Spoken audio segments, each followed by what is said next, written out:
Abra aqui comigo no livro do Apocalipse, no capítulo 9, do Apocalipse, e leia, por favor. Apocalipse 9. É um texto assombroso.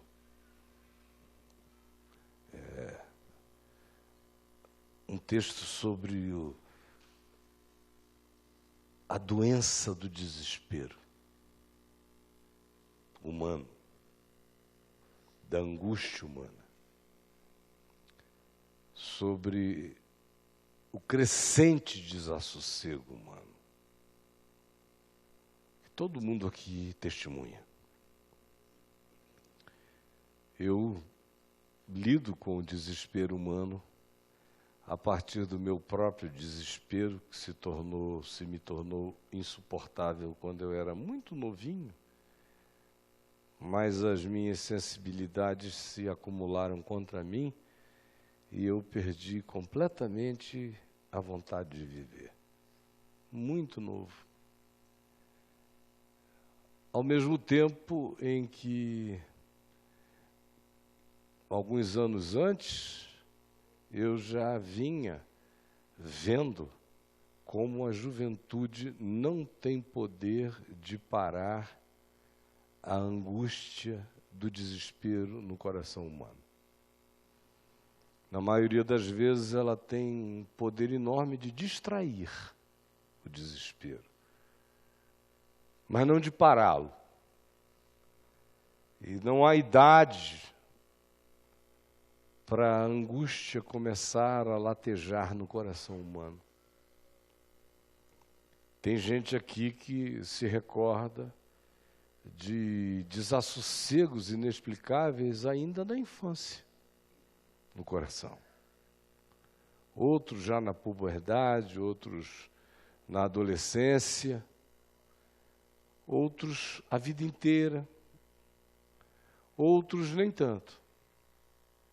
Outros conseguiram se distrair com muitas coisas e sofreram menos essa aflição.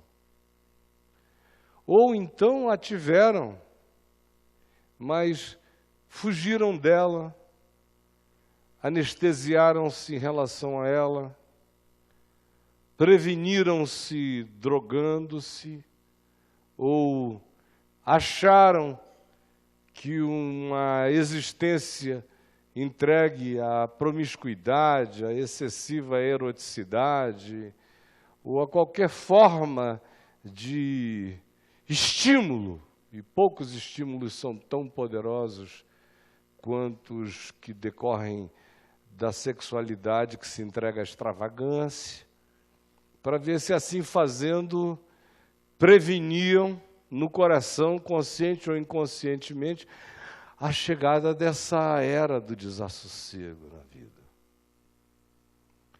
No entanto, nos últimos 43 anos, ouvindo, sentindo, apalpando, pegando no pulso da alma humana para todos os lugares no mundo inteiro, que foi o que eu nunca parei de fazer, e é praticamente só o que eu faço, o resto decorre daí. Eu observei e observo que essa realidade cresce, vem crescendo muito. Hoje eu voltei para casa de um café da manhã, conversando com uma pessoa querida, que me falava do estado de desassossego que um dos seus filhos tem vivido e como isso angustia o pai, a mãe, especialmente quando eles se dedicam, fazem tudo o que podem, sempre fizeram, desde criança, para os filhos, e de repente um filho bonito, charmoso, atraente, bem vestido, inteligente, com perspectivas de progresso funcional fácil, no que quer que se dedique, inexplicavelmente começa a sentir uma agonia. Agora, eu falei a Adriana quando eu voltei. Antigamente, era um caso por dia. 2, 3. Agora não, praticamente, essa é a agonia que você vê para todo lado. Começando com crianças, pais impotentes, e essa é a realidade. Somos todos os que se aplicam a ajudar, são impotentes tentando ajudar aflitos, mas com uma imensa impotência, muitas vezes. Você diz, por onde é que entra? Que não tem mão para entrar aí. O que eu faço, meu Deus? Dá vontade de ter algo para abrir aquele cofre, olhar lá dentro, mexer. Não, por favor, tira isso. Mas não dá. É um processo.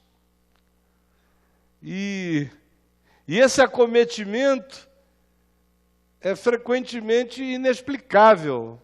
Nem sempre você tem causas e razões tão específicas e tópicas para justificar o que está havendo com aquela pessoa. Porque não se trata de tristeza. Tristeza faz parte da vida. Tristeza carrega até a sua própria saúde. A tristeza produz, com as suas dosagens normais e naturais, reflexividades que nos são extremamente úteis. Uma tristeza aqui, outra ali na vida, melhora a gente, faz o coração ficar mais sensível, mais solidário, mais condoído, mais capaz de compreender o outro. Mas não é disso que eu estou falando. Nem tampouco estou falando daquelas expressões de angústia depressiva e aflição que decorrem daquilo que pode ser constatável. Tem muita dor dentro da gente constatável. Se você levar a pessoa a um endocrinologista e fizer exames hormonais gerais, se constatará uma quantidade enorme de desequilíbrios, de químicas ausentes. A fábrica química do equilíbrio, do bem-estar, está toda alterada. Nesse caso, você tem que fazer reposições. Reposições de natureza química, mineral, vitamínica e de muitas outras ordens. Nada demais. É como gripar. É como ter problema hepático. É como ter uma crise de rim. É como qualquer outra coisa. A gente trata, a gente medica. A gente se ajuda. A gente faz as necessárias ingestões. Também não estou me referindo àquele tipo de tristeza, de depressividade ou de aflição vinculada a traumas que a pessoa viveu. O natural, quando a gente não é um mineral, mas é gente, é que aquelas coisas vinculadas à nossa emoção, ao nosso sentir, ao nosso querer, ao nosso carinho, aos nossos amores, às nossas importâncias, aos nossos valores, quando são tocadas ou prejudicadas, ou feridas, ou tiradas, ou apartadas da gente, a gente sofra. E esse sofrimento tem um tempo. Para alguns é mais curto esse luto, para outros é mais longo. Mas ainda assim, é explicável, é justificável, é constatável, é pontual. Morreu um filho. Estou idoso, perdi minha mãe, estou sentindo uma dor. Não é privilégio de meninos adolescentes e nem jovenzinhos, ao perderem o pai ou a mãe, sentirem dor. Eu porque eu nunca perdi ninguém, nem perderei ninguém.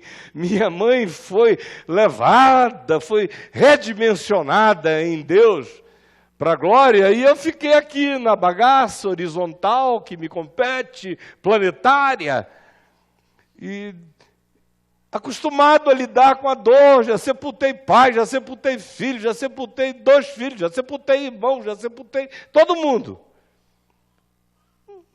Mas quando a minha mãe foi, de repente, eu entrei numa depressão que não tinha nada a ver com o que eu sabia sobre ela, onde ela estava. Mas, assim como parece que um dia eu tinha sido tirado de dentro do útero dela, parece que a ida dela fez um refluxo uterino existencial dentro de mim, me repuxou inexplicavelmente. E me deu uma parida ao avesso. Mas natural. Às vezes dura 1 mês, 2 meses, 3 meses, 6 meses. Você processa a realidade, segue com a existência, não para as atividades, e tudo isso encontra a sua própria acomodação saudável em você, porque a mente foi criada com toda essa maravilha de se capacitar para processar essas eventualidades que têm a ver com o que seja implacável na existência de todos nós e nos habilitarmos a continuar. E esse momento de dor faz parte da própria cura da nossa reprojeção para a vida, para andarmos adiante e enfrentarmos tudo o que temos que enfrentar. Mas não é disso que eu estou falando.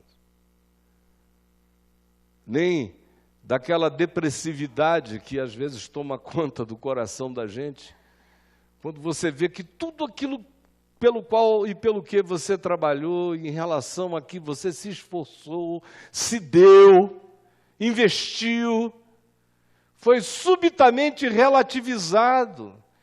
E as pessoas que faziam parte daquela constelação de alegria na sua vida, ou foram sendo ausentadas ou afastadas, as circunstâncias se meteram e, de repente, o que durante tanto tempo tinha feito sentido, se esvai.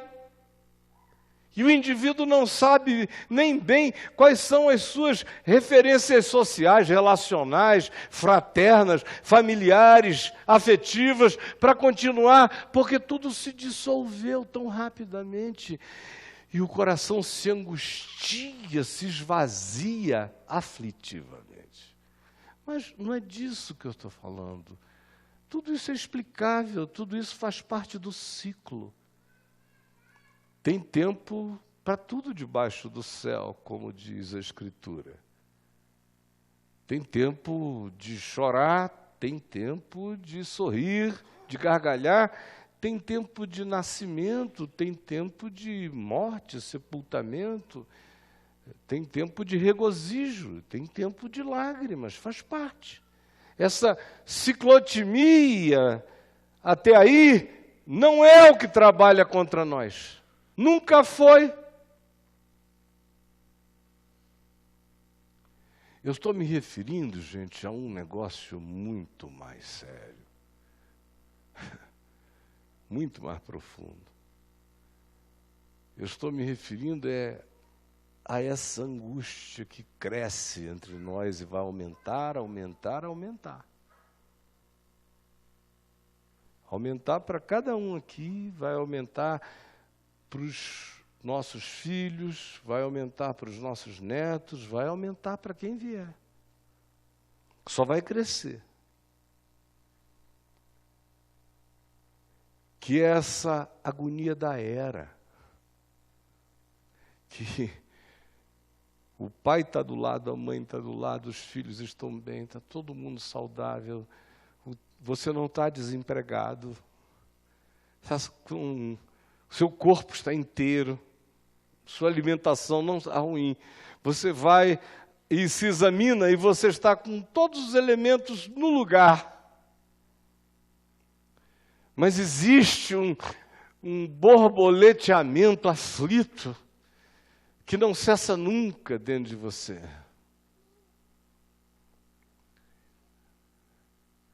O livro do Apocalipse nos diz que vai chegar uma hora em que isso vai ganhar uma intensidade brutal. A descrição que nós veremos ali é dessa hora, do clímax, do adensamento disso, quando esse negócio vai virar uma espécie de camada, de atmosfera psíquica do planeta. É uma atmosfera psíquica, uma atmosfera espiritual, com muitos componentes. E nessa era da tecnologia, onde tudo está integrado, o clamor de uma mulher desesperada nas ruas de Bagdá rasga minha alma no Lago Norte, instantaneamente. Eu estou lá também. Cortam cabeças e a tua jugular esguicha. Gente passa fome e a tua alma sofre uma escassez inexplicável. Você trabalha e alguns roubam, e você não sabe por quê, anda com uma raiva latente sem causa.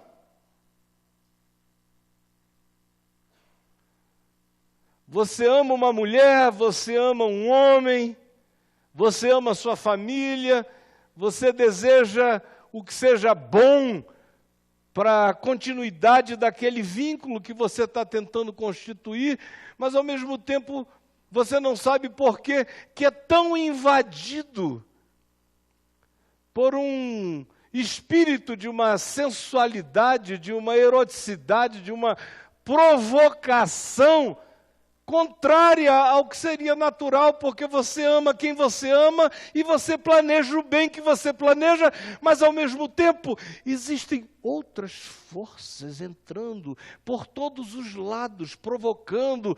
Mensagens entram das maneiras mais subliminares, subreptícias, repetições do mesmo, provocações e induções da mesma coisa o tempo todo. Você pensa que está andando o seu próprio caminho, mas frequentemente está sendo teleguiado por milhões de induções sem que tenha notado sequer nenhuma delas enquanto ia.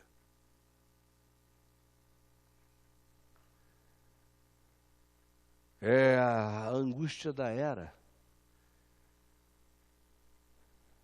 Como Jesus disse, segundo a narrativa que a gente vê aqui em Lucas, narrativa que descreve esse apocalipse da terra, esse apocalipse da humanidade, dizendo que um dos sintomas desse adensamento nessa era por vir, na crescência dessa era, nessa linha, nesse espiral, que sempre esteve presente, ele vai rodando adiante para frente, cada vez aumentando mais, de modo que nós vamos chegar numa hora em que essa descrição, que aqui é feita com linguagem simbólica e grotesca, vai ficar completamente coerente, quase o símbolo não precisará mais de explicação, de tão óbvio que tudo vai se tornar diante de nós. Mas o que Jesus diz lá no Evangelho de Lucas é que um dos sintomas desse tempo e dessa hora é que os homens desmaiarão de terror pelas angústias e expectativas das coisas que sobrevirão à humanidade. É quando você olha assim em volta e todas as perspectivas, se você pensar um pouco, se você não quiser olhar só para o que está diante da sua cara no imediato, mas se olhar um pouquinho mais adiante, você já diz, meu Deus, isso é infinitamente mais sério do que eu queria admitir. E as perspectivas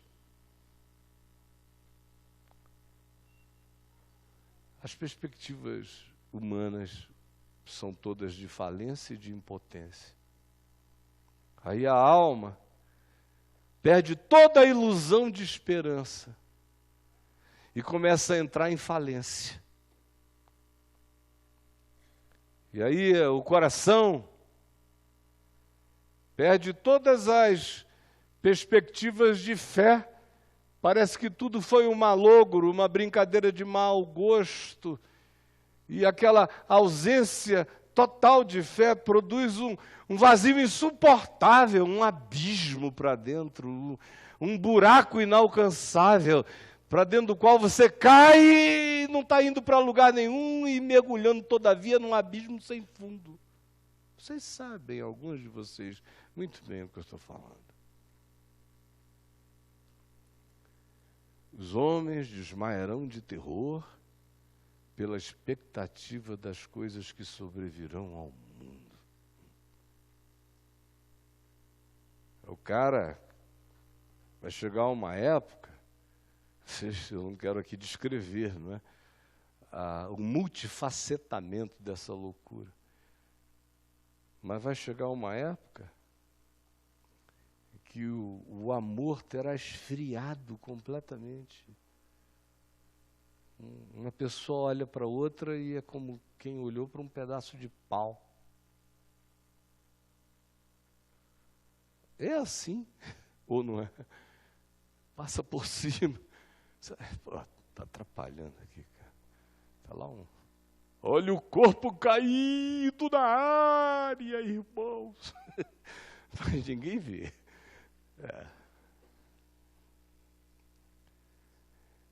Vai chegar essa época da morte praticamente total do amor, como disse Jesus, e por se multiplicar a maldade, a iniquidade, a frieza, o egoísmo, o narcisismo,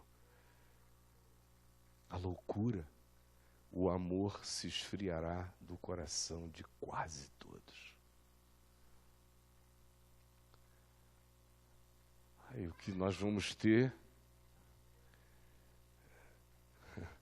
cada vez mais esses filmes que se metaforizam e transformam a sociedade humana em comunidades de vampiros de um lado, contra zumbis de outro, contra não sei o quê, é uma descrição metaforicamente perfeita da desgraça espiritual, psicológica, relacional, que já existe entre nós crescentemente para todo lado.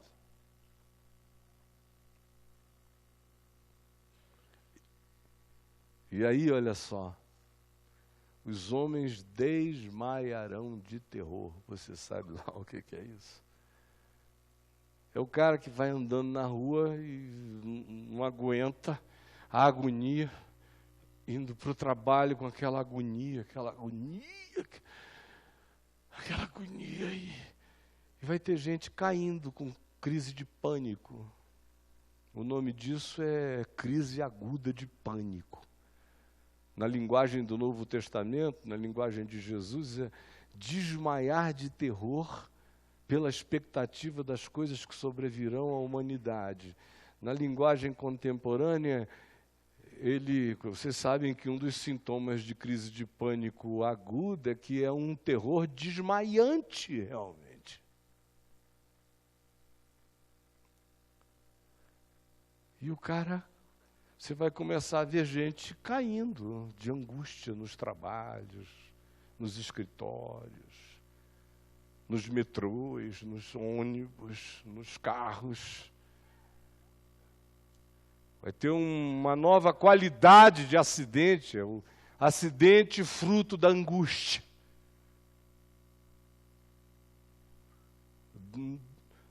Da paralisia, da desconexão da pessoa no meio de um processo funcional, uma agonia tão grande que gerou um apagão nela, de pânico.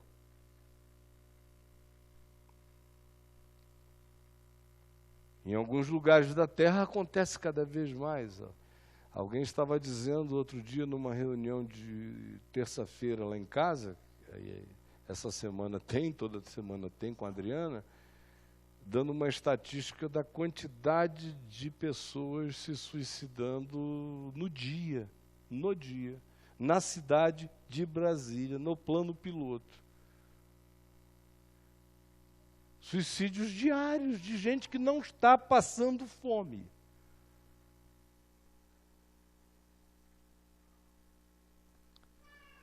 Agora leia o texto. Não preciso dizer mais nada, você vai entendê-lo com uma clareza chocante. E não fique assustado, porque eu não vim aqui para te apavorar. Essa é a palavra do Evangelho, é uma boa nova de segurança contra essa era do desassossego no coração da gente. Olha o que diz. O quinto anjo, preste atenção, o quinto anjo tocou a trombeta e viu uma estrela caída do céu na terra, é óbvio, uma linguagem simbólica. Foi-lhe dada a essa estrela a chave do poço do abismo, portanto não é uma estrela, é só um ente espiritual, acerca do qual, numa outra metáfora, se diz que recebe as chaves do abismo. Abismo significando, na mentalidade do primeiro século, quando o Evangelho foi escrito, quando João vivia, no mundo greco-romano, esse abismo falava frequentemente daquilo que, de maneira inexplicável para os humanos, estava carregado de poderes espirituais que só não nos devoravam porque contimentos de bondade divina impediam que assim acontecesse. E aqui se diz, esse ente abriu o poço do abismo e subiu fumaça do poço, como a fumaça de grande fornalha, e com a fumaceira saída do poço, escureceu-se o sol e o ar. É uma linguagem para descrever essa atmosfera espiritual tomada por essa carga. Também da fumaça, dessa escuridade, saíram gafanhotos para a terra, que na antiguidade eram sempre vinculados ao que chegava para destruir, ao devastador.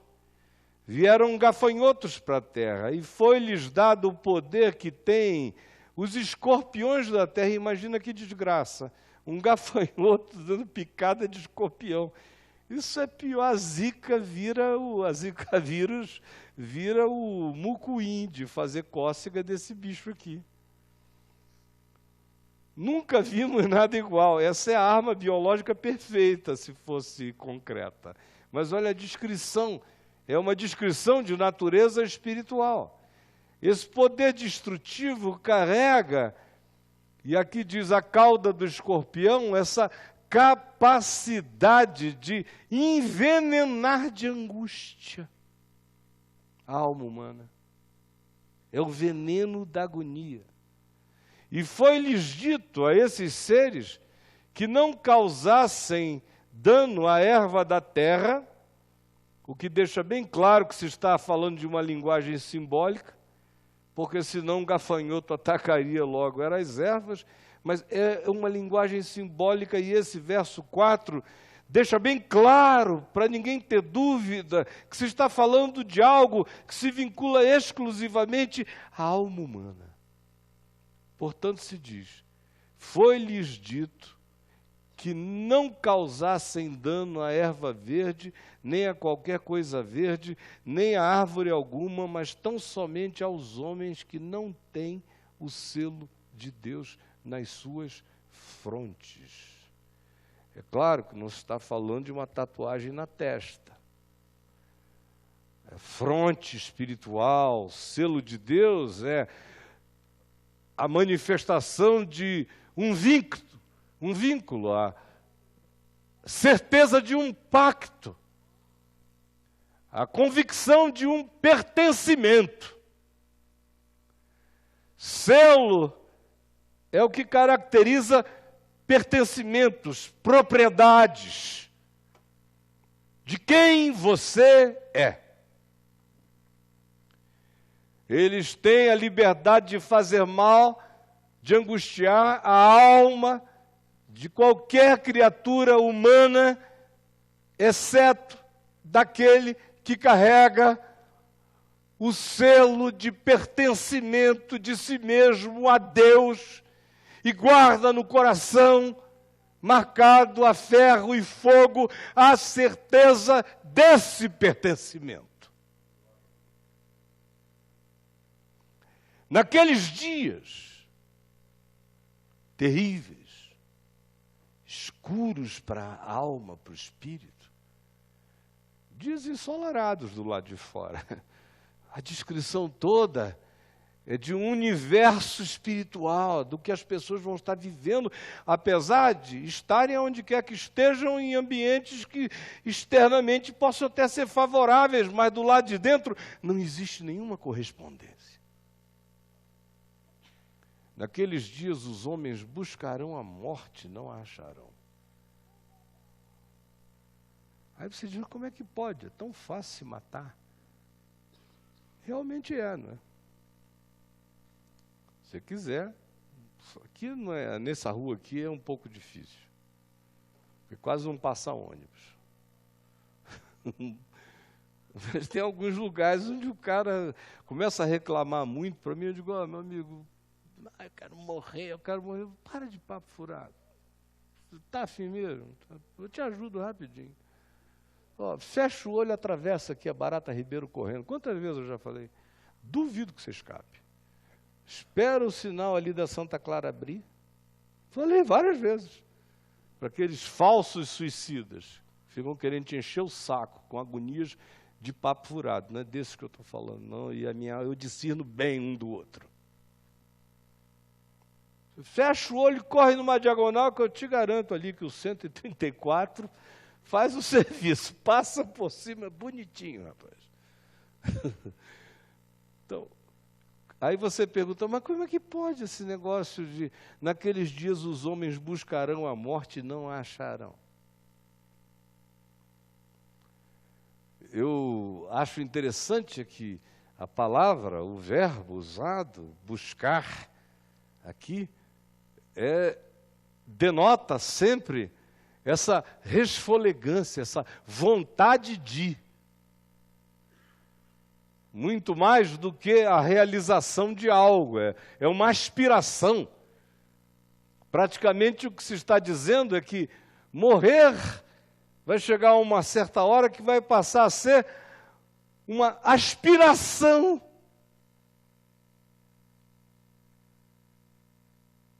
Agora eu sei que esse dia cresce à nossa volta todo dia. Cada dia mais você encontra com pessoas dizendo, eu não quero mais ficar aqui. Eu tive e tenho um filho que está agora na glória dos céus, que me dizia muitas vezes em lágrimas, aos 18, 19 anos de idade, e eu podia entender porque foi a época em que para mim se tornou insuportável. 18 anos. Quantas vezes ele me disse com lágrimas, pai, pede a Jesus para me tirar daqui. Pede a Jesus para me tirar daqui. Por favor. Os homens terão essa ansiedade, como diz aqui. Terão ardente desejo de morrer. Essa ardência, essa coisa esquisita. Existências almejantes pela morte. E que, ao almejarem isto, não necessariamente saem para procurar um instrumento de autodestruição imediata. Essa ardência, esse desejo, às vezes é tão forte, e tão oculto, e tão latente, que a gente o afoga de álcool. Quanto mais essa agonia, mais eu entorno. Mais eu entorno. Quanto mais agonia, mais eu preciso de alguma coisa que me anestesie, que me alivie.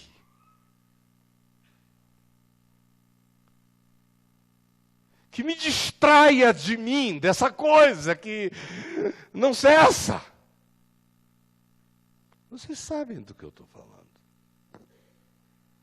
Completamente. Ardente desejo de morrer, mas a morte foge deles. Aí preste atenção, eu vou concluir já. O aspecto desses seres era semelhante a cavalos preparados para a peleja. O aspecto, a aparência. O espírito que se descreve aqui é esse espírito dos estados de Guerra Fria. Sejam eles globais ou sejam eles menores, de grupos antagônicos, de ódio crescente, ou sejam aqueles que se plantam na nossa vida, na nossa casa, na nossa existência, onde os cavalos estão armados de um lado e de outro, e a gente não tem nenhum sossego, porque a gente existe num estado de preparação para o pior. Preparação para as deflagrações horrendas. Você vai me dizer que isso não faz parte de qualquer boa causa para alguém se desesperar na vida? É você existir o tempo todo no meio dessa preparação para a batalha. Bom, no ambiente conjugal, você já sabe que é uma desgraça. Você viveu uma conjugalidade onde você e o seu marido fazem parte de forças antagônicas, cavalos, filmes medievais épicos, cada um do seu lado, na sua fileira, relinchando para partirem para dentro um do outro. Muita gente existe assim, nesse estado o tempo todo. E o mundo existe nesse estado o tempo todo, e nós somos alimentados por esse espírito, por essa preparação, por essa espera, o tempo todo. Aí aqui se diz, nas suas cabeças havia como que coroas parecendo de ouro. Essa relação de coroa que parece de ouro, que está na cabeça desses bichos que fazem mal, que injetam o veneno da vontade de morrer. Fala dessa briga horrenda por mandar, por poder, por controlar.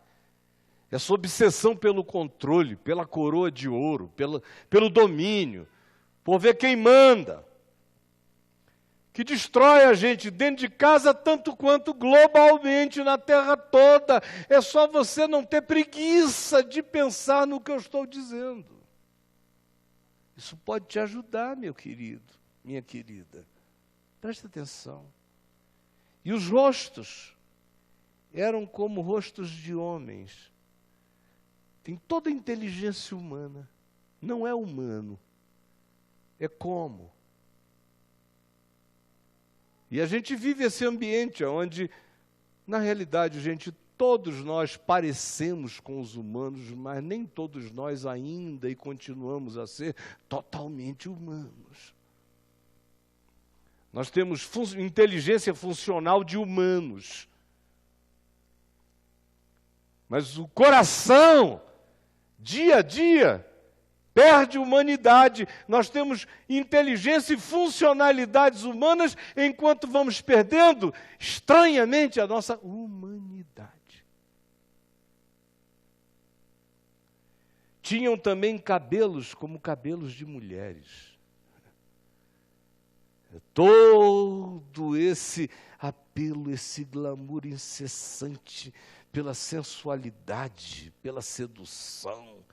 A gente pode negar que o mundo é feito desses elementos? Os seus dentes são como dentes de leões, que falam desse estado de beligerância, essa animalidade predatória à nossa volta. Tinham couraças, como couraças de ferro, ou seja, é o espírito da impermeabilidade. O que cobre o peito é ferro. O barulho que as suas asas faziam era como o barulho de carros de muitos cavalos quando se preparam para a peleja. É o ronco da agonia e da morte chegando. Tinham ainda caudas como escorpiões e ferrões. E nas suas caudas eles tinham poder de causar esse dano de agonia aos homens. E aqui se diz, por 5 meses. Claro, é tudo simbólico, apenas para dizer que se o Senhor não abrevia esses dias, ninguém suporta. Que essa coisa não vai ser para sempre, porque senão ninguém aguenta.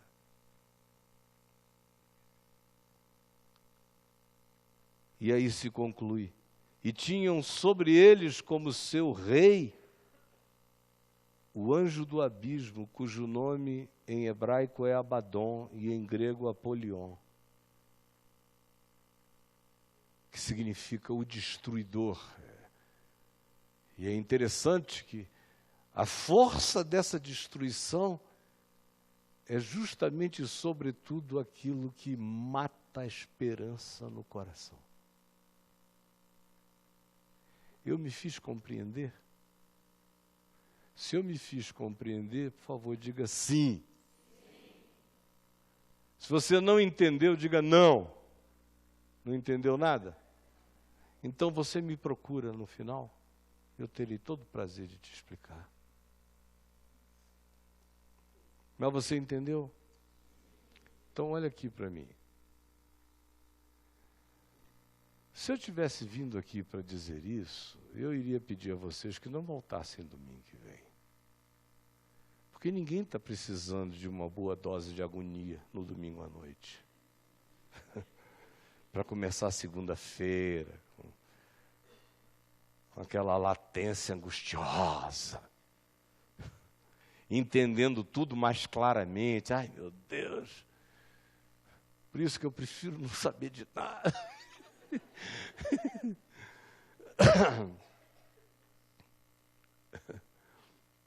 Não foi para isso. Eu vim aqui, foi para dizer que no meio, o eixo disso tudo, é a afirmação que diz: foi-lhes dado o poder de fazerem isso com os homens, exceto com aqueles que carregam o selo de Deus nas suas frontes. Esse aqui é o negócio. Porque que as coisas estão e são assim, e crescerão cada vez mais, minha gente, sou um idiota, vai pensar diferente. E tudo que eu descrevi aqui é uma súmula pobre Porque se eu começar a falar mesmo do que é insuportável. Agora, você não será entregue à sua própria sorte. Você não será deixado na sua impotência. Porque eu sou impotente para lutar essa luta. Eu sou impotente para aguentar esse tranco. Eu não tenho resistência dentro de mim para suportar esse enxame. Deus me livre de fato, ser picado por esse veneno dessa angústia insuportável. Deus me livre. O que eu provei na vida até hoje já me deixa absolutamente certo de que eu não suporto. Não está em mim esse recurso, nem em você, nem em ninguém. Se aqueles dias não fossem abreviados, ninguém suportaria. Se essas horas, se esses momentos, se essas experiências não tivessem dia para acabar, ninguém suporta. Sejam isso, quando isso se tornar escatológica e apocalipticamente denso o suficiente no futuro para todo mundo dizer, chegou! Ou seja na experiência que eu e você vivemos hoje, de sofrermos isso tudo nos graus menores e relativos, porque isso tudo apenas cresce, cresce, cresce, cresce na história da humanidade e aumentará mais. Nos níveis em que a gente conhece já é insuportável.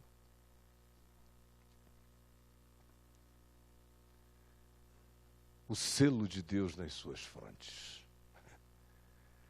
O selo de Deus nas suas frontes. Exceto naqueles que têm o selo de Deus nas suas frontes. Você pode repetir isso comigo?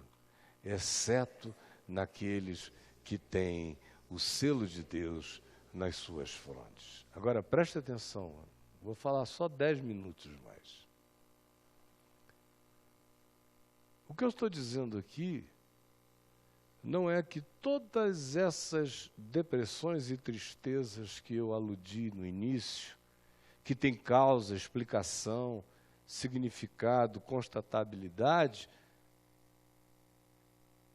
que delas nós fiquemos isentos e imunes, porque temos o selo de Deus no coração, na vida, na mente, na consciência. Não. No mundo tereis aflições, mas tende bom ânimo. Eu venci o mundo. O apóstolo Paulo diz, porque, irmãos, eu não quero que ignoreis a natureza das angústias que eu tive na Acaia, a ponto de me desesperar da própria vida. Jesus, estando em extrema agonia, orava e clamava e dizia, Pai, se possível, passa de mim esse cálice. Dor é dor.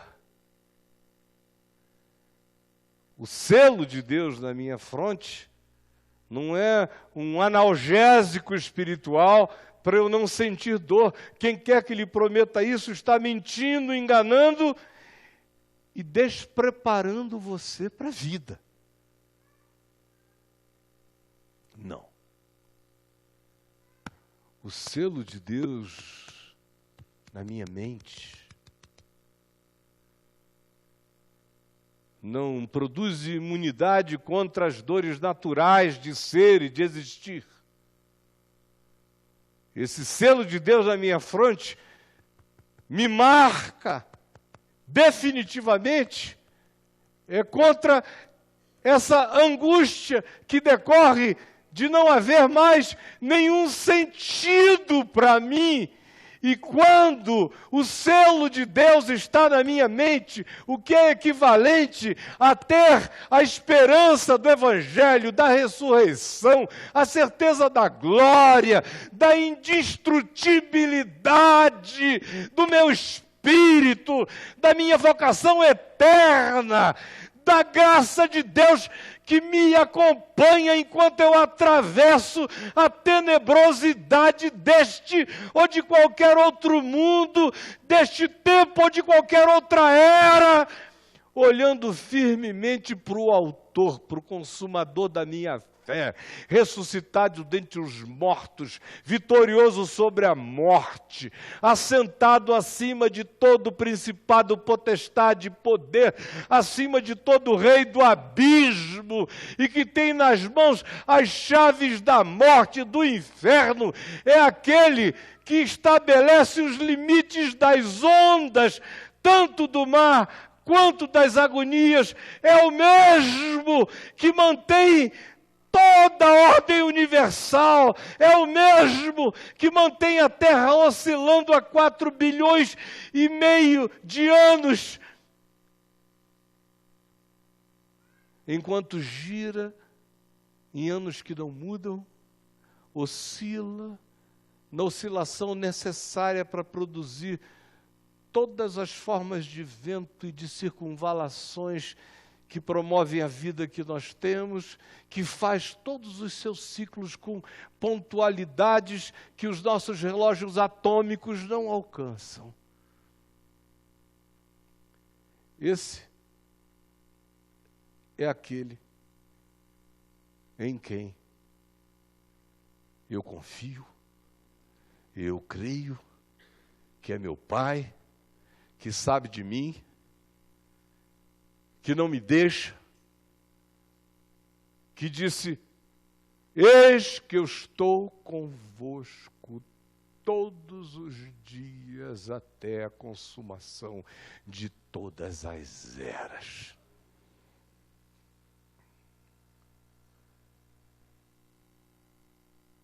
Aí eu sei que, seja lá o que for que venha, e pode vir qualquer coisa, mas seja lá o que for, eu já sou mais do que vencedor por meio daquele que me amou. Eu sei que nem morte, nem vida, nem principados, nem potestades, nem demônios, nem castas, nem alturas, nem abismos, nem dimensões, nem invasões, nem surpresas impensáveis. Eu sei que nada pode me separar do amor de Deus, do amor dele por mim. Eu sei que faz parte. Eu sei que esta é a vitória que vence o mundo, os gafanhotos da agonia, os escorpiões da dor. A vitória que vence o mundo é essa fé no fato de que a morte foi rasgada de dentro para fora na ressurreição de Jesus. E que tudo tem dia para acabar.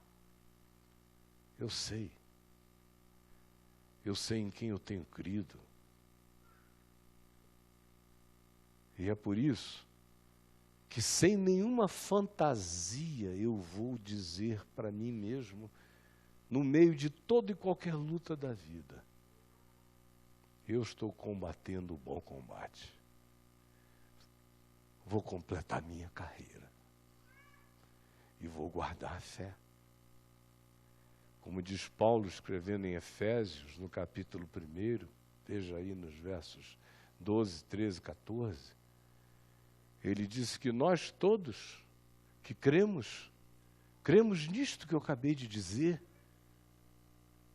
Não estou falando de se tornar cristão, nem de entrar para o cristianismo, nem de ser batizado. Eu estou falando de saber que a ressurreição existe. E se a ressurreição aconteceu no meio dessa bosta de miséria humana, se essa caca foi rasgada por Jesus de dentro para fora, naquela manhã de domingo, se a porcaria do abismo foi estuprada de dentro para fora pela ressurreição, isso não é uma conversa, não é uma composição mitológica, não. É um fato tão aturdidor que cerca de 500 pessoas que testemunharam isso no curso de 40 dias entregaram as suas vidas à morte, mas não voltaram atrás, porque para eles, qualquer que fosse a arena romana, o leão, ou o matador, ou o torturador, ou o degolador, ou o fustigador, todos tinham tido o poder de demovê-los, porque eles sabiam que a ressurreição era maior do que a morte. Eles tinham visto, eles dão testemunho disso, dizendo: nós estamos convidando vocês todos do mundo para verem o que vimos, para crerem no que cremos, para terem a mesma comunhão que nós tivemos, para provarem a mesma indestrutibilidade que essa certeza produz na gente.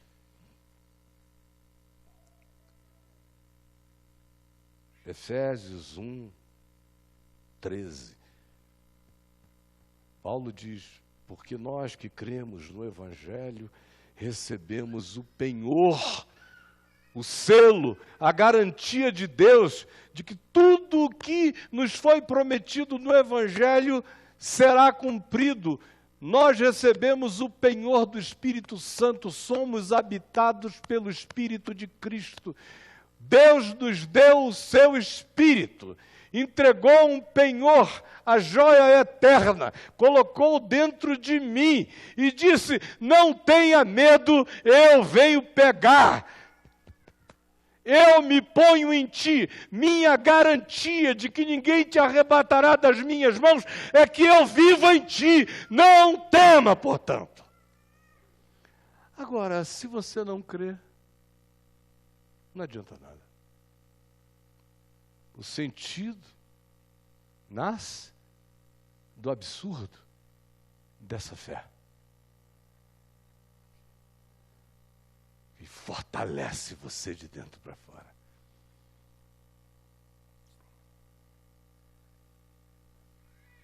Por isso é que se diz: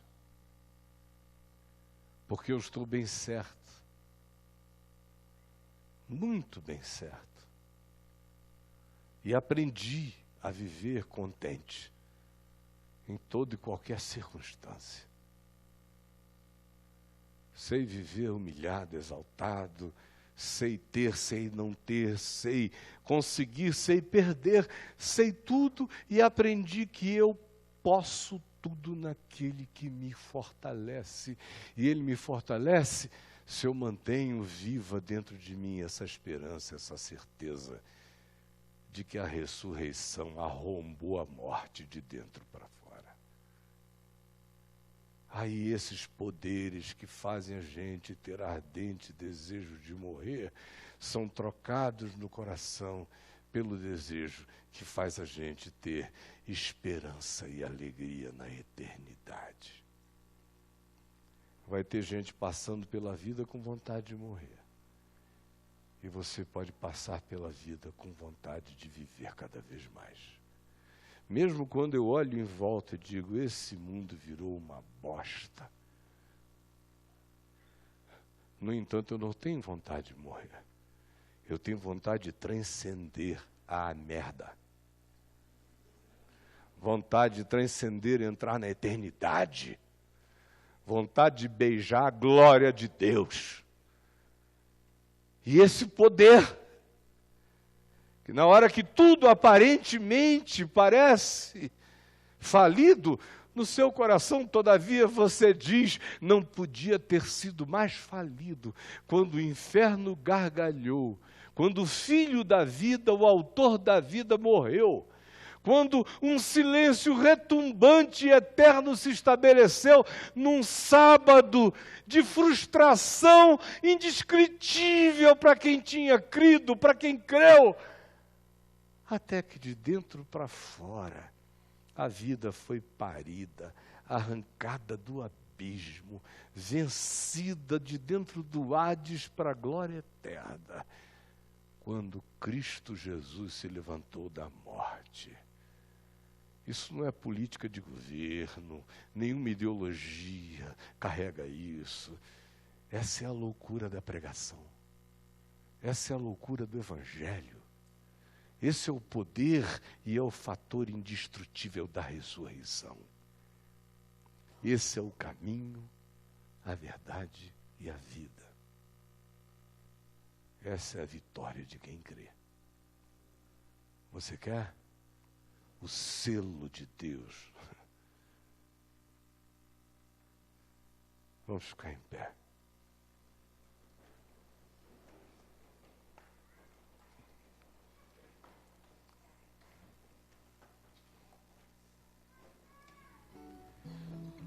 Senhor Jesus, eu te bendigo, porque eu sei que eu não estaria vivo, eu não teria suportado, eu não aguentaria. Eu nasci com o nervo para fora, as sensações e percepções eram volumosas demais, eu não aguentava, já bem novinho, eu não teria ido adiante. Eu sei que eu não teria. Eu sei que eu gerei os filhos que gerei, eu sei que eu fui quem eu fui, sou quem eu sou e serei quem eu sou eternamente, cada vez crescendo mais, exclusivamente por causa do selo de Deus na minha fronte. Porque tu marcaste a minha mente com o teu selo e tu engravidaste o meu espírito com a ressurreição. Tu colocaste a ressurreição no útero da minha alma. E ela acontece todo dia. É daí que vem toda a razão, força e poder para viver. E será assim na minha vida, na vida dos meus filhos, dos meus netos, da minha casa, de todos aqueles que, crendo no Evangelho, disserem que querem viver por meio do Evangelho, habitados pelo Espírito Santo da promessa, com Deus vivo em si. Por favor, dá-nos esse entendimento, ajuda-nos a saber que isso não é blá, blá, blá religioso, que isso é um fator poderoso, é o único poder que vence a morte. E sela-nos com essa consciência. É o que eu te imploro. E sela as nossas crianças, os nossos filhos, os nossos netos. Sela as próximas gerações, permite que essa palavra que marca o coração a ferro e fogo, com a esperança da vida eterna, continue a ser anunciada nas novas e próximas gerações, porque só essa boa nova pode nos fazer atravessar a atmosfera desses gafanhotos da agonia, intactos. Atravessaremos, em nome de Jesus, e para a glória de Jesus, que nos ensinou a orar, dizendo: Pai nosso que estás nos céus, santificado seja o teu nome, venha o teu reino, seja feita a tua vontade, assim na terra como nos céus. O pão nosso de cada dia nos dá hoje, perdoa as nossas dívidas, assim como nós perdoamos os nossos devedores. Não nos deixes cair em tentação, mas livra-nos do mal, pois teu é o reino, o poder e a glória para sempre. Amém.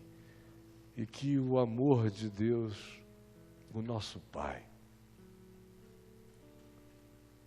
e que a graça de Jesus, nosso irmão, Filho do homem, Deus conosco, eternamente, e que o poder, a alegria, a esperança, a luz do Espírito Santo nos habitem todos os dias, e que todos caminhemos para vencer o mundo em nome de Jesus. Amém e amém.